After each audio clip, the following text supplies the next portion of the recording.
আজি আমি চাম টাইমিঙৰ কাৰ্ড আৰু যিহেতু বহুত সময়ৰ পৰা কিছুমান কামৰ কাৰণে ৰৈ আছে কিছুমান হয়তো কিছুমানে কাৰোবাৰ কোনোবা নিজৰ পাৰ্টনাৰৰ কাৰণে ৰৈ আছে কেতিয়া কণ্টেক্ট কৰিব হয়তো কিছুমানে জবৰ কাৰণে ৰৈ আছে হয়তো কিবা ভাল নিউজৰ কাৰণে ৰৈ আছে তেনে মই 4খন কাৰ্ড উলিয়াম 1 2 3 4 আপোনালোকে নিজৰ ইনটিউশ্যন দি পেলাই এখন কাৰ্ড সিলেক্ট কৰিব মনতে ভাবি ল'ব কোনখন কাৰ্ড আপুনি সিলেক্ট কৰিব মই 4খন উলিয়াম 1 2 3 4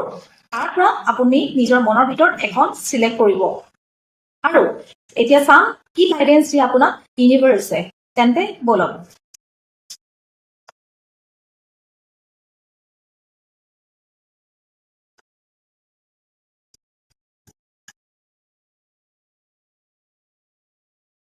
ইয়াত মই 4খন কাৰ্ড উলিয়াইছো আৰু ইয়াত ফাৰ্ষ্ট কাৰ্ডত আহিছে ইয়াত ফাৰ্ষ্ট কাৰ্ডত মই দেখা পাইছো দ্য টাইম উইল কাম জলদি আপোনাৰ সময় আহিব যোনটো কাৰণে আপুনি ৰৈ আছে বহুত জলদি আপোনাৰ সময় আহিব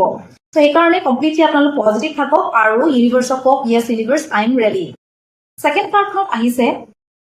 বহুত কম দিনৰ ভিতৰতে within a couple of days বহুত কম দিনৰ ভিতৰতে আপুনি যি কাৰণে ৰৈ আছে সেই তাৰ আপুনি আনচাৰ পাব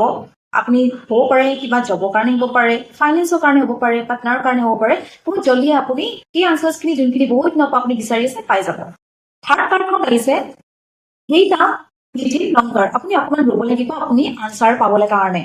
আৰু ফ'ৰ্থ কাৰ্ডখনত আহিছে 2 months from now আপুনি 2 মাহ ৰখক আজিৰ পৰা ষ্টাৰ্ট কৰি পেলাই 2 মাহ ৰখক আৰু 2 মাহৰ ভিতৰতে আপুনি আনচাৰ্ছখিনি পাব আৰু এইখিনি আপুনি এনাৰ্জিছখিনি যাতে আপোনাৰ লাইফত আহে সেইবাবে ক্লেইম লিখিব আৰু ডাবল টেপ কৰিব নাপাহৰিব আৰু যদি আপোনালোকে ভাবে যে কিবা স্পেচিয়েল ভিডিঅ' লাগে আপোনালোকক কিবা টপিকৰ ওপৰত তেন্তে আমাক জনাব নাপাহৰিব